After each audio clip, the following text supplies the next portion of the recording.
Makakausap po natin ngayon si Health Secretary Ted Herbosa. Magandang gabi, Secretary Herbosa.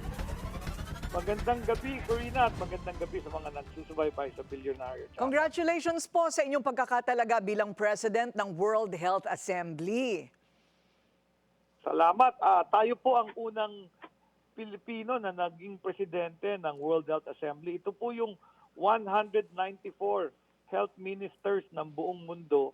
Nagpupulong yan sa Geneva every year at na-elect po tayong presidente nitong nakaraang World Health Assembly.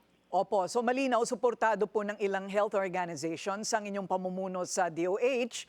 Ano ang impact po nito sa latest courtesy resignation na inyo pong isinumite sa Pangulo? Alam mo, Corina, lahat naman kaming cabinet secretary serve at the pleasure of the President. In fact, the moment ma-appoint kami, parang nakahaing na yung aming courtesy resignation. So, nung nanghingi si President BBM, nag-submit ka agad ako. Medyo nahuli lang ako kasi nasa Geneva ako, ang time difference iba. Kaya nung nakita ko, 6:00 ng umaga, parang doon, parang hapon na yon dito sa Pilipinas. So, right there and then, naghain ako ng courtesy resignation. Sir, paano po malalaman ng isang kalihim kung tinanggap ang resignation o kayo po'y mananatili sa inyong pwesto? Inutos yata kay Executive Secretary Lucas Bersamin ang pag-evaluate ng performance ng mga gabinete. So, naghihintay po tayo. May mga na-appoint na at may napalitan na. Tayo po ay nandoon pa sa waiting, naghihintay po. Ayun, okay. So kung sakaling you are retained, you will be advised. Opo, Opo. sana naman. At kung hindi naman, malaking pasalamat din na nagkaroon ng oportunidad para magsilbi sa ating pamahalaan. Magandang balita po yung narinig po natin kanina mula po sa DOH na wala po daw dapat sobrang ikabahala tungkol po dito sa Mpox. Nung makita po namin ang mga litrato na naglipa na po online, medyo nakakagimbal yung mga imahe po na aming nakita. Kayo po ba'y nakita na po ninyo yung mga kumakalat? Yung meron pa sa dila, meron pa yung buong muka, ganon? Yes, correct. No? At talagang pag nakita nyo sa internet yung pictures ng lesions o yung mga butlig, ay talagang nakakagimbal. Pero ito po ay self-limiting. No? Naghihilom din, natutuyo at naghihilom. At especially itong umiikot dito sa Pilipinas, yung clade 2, yun po yung self-limiting or gumagaling din agad. So yung clade 1B na yun yung public health emergency of international concern, yun yung mataas yung mortality rate, pwedeng mamatay. Wala pa po kaming na-detect ni isa dito sa Pilipinas. So ano po ang nakarating na dito sa Pilipinas? Meron na po tayong confirmation. May Mpox tayo, clade 2 lahat po ng nare-report ay hindi po yun yung public health emergency of international concern. Okay, so how do we intend to contain it? Ito po ay by reporting right away? Is it contained in one area? Yes, oo. Ang importante, magkaroon ng tinatawag na testing, no? So nagagawa natin yung testing for Mpox. Pag na-confirm siya, mag-isolate tayo. Siyempre, hindi ka lalabas muna. At ito ay spread by skin-to-skin contact.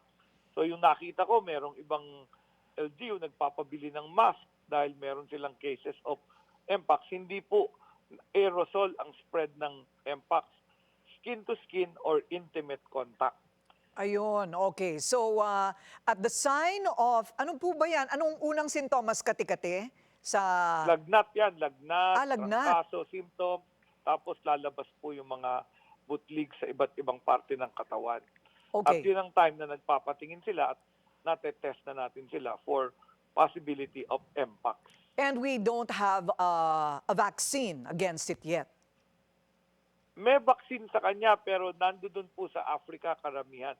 It's actually the smallpox vaccine din na ginagamit nila. Pero walang access sa Pilipinas. Ang meron tayo, nabigyan tayo ng tecovirimat, which is the antiviral. Pero yung antiviral, ibibigay siya dun sa mga high risk, yung mga may edad na, may comorbidity, may ibang sakit, kagaya ng kidney disease, diabetes, cancer, sila yung HIV, sila yung bibigyan ng antiviral na meron tayo. I see. So, kung ikaw ay mayroong comorbidity na ganon, pwede kang pumunta ng ospital for the vaccine.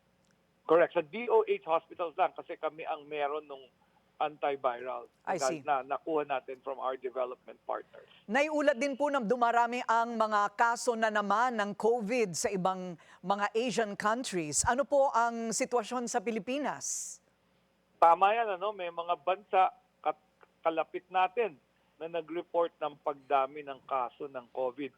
Pero yung kaso natin, nagdi-decrease pa ang number of cases natin at hindi pa naman nagre-report ng madaming cases ng COVID. Although nakabantay tayo kasi alam niyo naman, ang bilis kumalat pagka airborne kagaya ng COVID.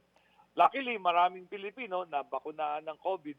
So ang thinking ko, hopefully hindi tayo magkaroon ng outbreak ng COVID uli. Ito pong mga nagkakaroon ng COVID, ito po ba yung mga nabakunahan na o yung mga hindi po nagpabakuna? Malamang yung hindi nagpabakuna. So yun yung cases na nare-report sa ibang bansa. So babantayan lang natin, make sure hindi dumami ang cases. Pero reminder ko rin, Corina, itong tag-ulan, ito na yung panahon na uso ang trangkaso, ubo at saka sipon. So reminder din yan, kung may ubo, sipon, trangkaso, stay home or mag-mask para hindi makahawa ng ibang kababayan. Maraming salamat po sa lahat ng impormasyon, Health Secretary Ted Herbosa.